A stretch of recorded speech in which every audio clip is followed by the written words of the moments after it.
एक वीडियो बनाया था जिसमें हमने पूछा था कि दो फोर्सेस लग रहे थे। एक तो यहाँ पर लग रहा था इस तरीके से इस लाइन के लॉन्ग एफ, और सेम एक लग रहा था ऊपर की तरफ। तो दोनों का जो एक्सेलरेशन बताया था वो same, F is equals to M A से A is equals to F by M.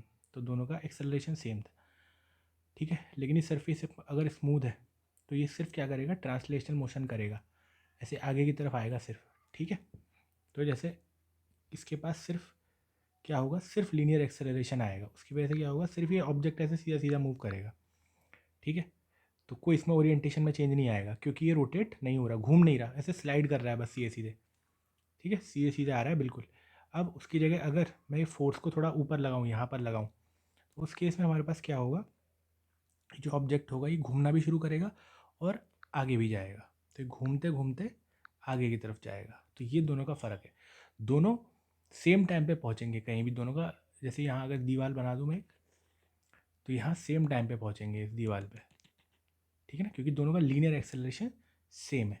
लेकिन क्योंकि नीचे वाले पे क्या होगा, टॉर्क लगेगा, क्योंकि उसका जो फोर्स है वो यहाँ लग रहा है इस तरफ, तो उसका ए एक्सिस के अबाउट टॉर्क आएगा, और टॉर्क की वजह से एंगुलर एक्सेलरेशन आ जाएगा, तो वो उसे रोटेट भी करेगा, ठीक। तो पहले वाले केस में सिर्फ लीनियर एक्सेलरेशन है, और दूसरे वाले केस में लीनियर एक्सेलरेशन भी है और एंगुलर एक्सेलरेशन भी है, जिसकी वजह से इसके पास एक एंगुलर वेलोसिटी भी आएगी, और ये फास्टर एंड फास्टर रोटेट होता जाएगा। अब रोटेशन की स्पीड बढ़ती जाएगी एंगुलर वेलोसिटी, लेकिन ये जो ट्रांसलेशनल मोशन कर रहा है उसका एक्सेलरेशन कांस्टेंट रहेगा, तो उस वजह से वो स्पीड भी बढ़ेगी, लीनियर वेलोसिटी भी बढ़ेगी, दोनों काम होंगे एक साथ, ठीक है।